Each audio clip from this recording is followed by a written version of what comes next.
Hello students, today let's learn something about linear equation in two variables. Linear equation in two variables is always of the form ax plus by plus c is equal to 0, where a, b, c जो है बच्चा वो तीनों real numbers होने चाहिए and a and b जो है वो साइमल्टेनियसली 0 के बराबर नहीं होना चाहिए. इस सिचुएशन को हम रिप्रेजेंट करते हैं a square plus B square not equal to 0, मतलब साइमल्टेनियसली 0 ना होना, इससे रिप्रेजेंट करते हैं. ठीक, अब एक्चुअली जो linear equation in two variables है ये हमेशा रिप्रेजेंट करता है स्ट्रेट लाइन को, इसलिए मैंने यहां पे ऊपर लिखा हुआ है स्ट्रेट लाइन.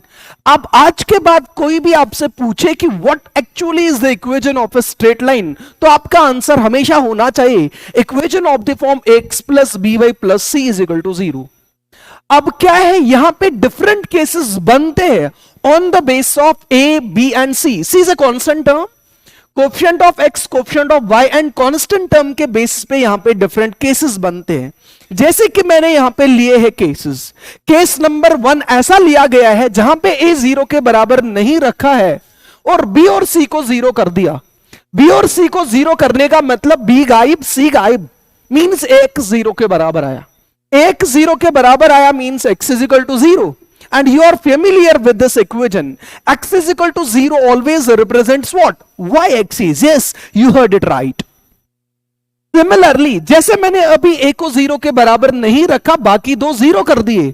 अब मैं एक और केस ऐसा लूंगा जहां पे मैं b 0 के बराबर नहीं रखता और a और c को 0 कर दिया. a और c को 0 कर दिया, b 0 के बराबर नहीं रखा, means by is equal to 0.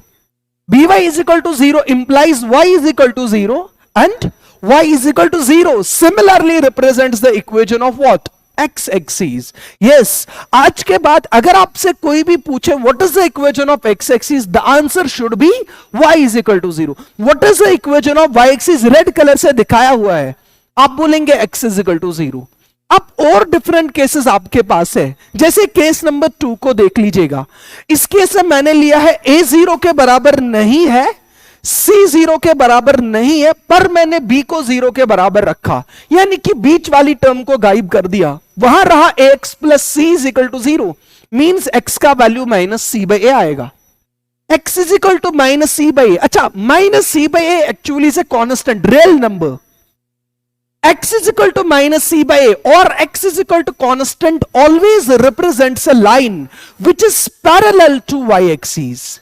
ऐसी लाइन हमेशा y एक्सिस को पैरेलल होती है, जैसे कि मैंने यहां पे इसको पिंक कलर से दिखाया है, x is equal to constant. अब ये बच्चा y एक्सिस के राइट साइड पे भी आ सकती है और y एक्सिस के लेफ्ट साइड पे भी आ सकती है, डिपेंड्स ऑन कि x का वैल्यू पॉजिटिव आएगा या नेगेटिव आएगा. अगर पॉजिटिव आया तो ऑब्वियसली राइट साइड से और नेगेटिव आया तो लेफ्ट साइड से आएगा. और एक और चीज अगर आप यहां पे जानना चाहते हैं वो ये है कि आपसे कभी पूछा जा सकता है ये वाली लाइन y एक्सिस से कितना दूर है, तो आप लोगों का आंसर इजीली इसका आपके पास है. x का वैल्यू माइनस सी बाई ए है, इस माइनस सी बाई ए का जो मॉडुलस आएगा ये वाली लाइन y एक्सिस से उतनी ही दूर होगी. मतलब ये जो मैंने यहां से ये दिखाया, ये डॉटेड व्हाइट कलर, ये आपके पास एक्चुअली जो डिस्टेंस है it is minus C by a वाली डिस्टेंस विथ मॉडुलस, बिकॉज अगर इसका वैल्यू नेगेटिव आया distance can never be negative, distance is always positive.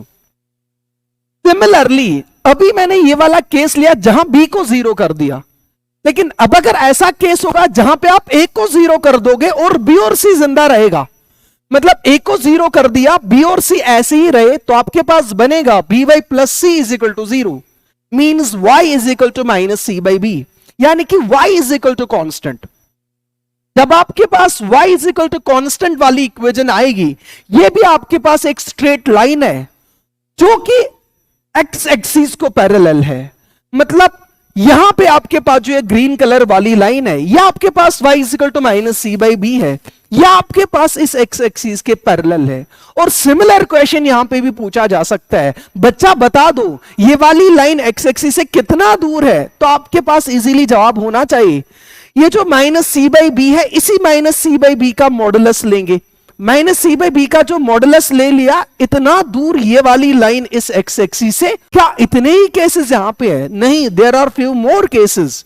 जैसे आपके पास अगर आपके पास ए भी जीरो नहीं होगा, बी भी जीरो नहीं होगा, लेकिन सी का वैल्यू जीरो हो गया, यानी कि कांस्टेंट टर्म गायब हो जाएगी, तब जाके रहेगा क्या वहां पे रहेगा ए x plus b y is equal to zero. Sir सी कहां गया? सी तो खत्म हो गया, गायब कर दिया सी को। तो ऐसी इक्वेशन को लिखने का तरीका आप इजीली देख सकते हैं, b y is equal to minus a x, y is equal to minus a by b into x, यानी कि y is equal to some constant, y is equal to some constant multiplied by x। ये वाली equation हमेशा उस line को represent करता है जो ओरिजिन से पास हो जाती है। जैसे कि मैंने नीचे एक ग्राफ ड्रॉ किया हुआ है ओरिजिन ऑरेंज कलर से, आप ये देखिए ये ऐसी लाइन है जो कहां से पास हुई है, जो ओरिजिन से पास हुई है। इसकी इक्वेशन कैसी होगी? अब इसकी इक्वेशन ऑब्वियसली होगी y is equal to some constant multiplied by x। अब ये k क्या होगा? ये कोई भी रियल नंबर हो सकता है। क्या सर हमेशा इसका ग्राफ ऐसा ही आएगा? नहीं बच्चा, लाइन ऐसे भी पास हो सकती है, यहां से भी लाइन ऐसे पास हो सकती है। डिपेंड करता है बच्चा मेरा इस कांस्टेंट का वैल्यू क्या है, आगे जाके डिस्कस किया जाएगा।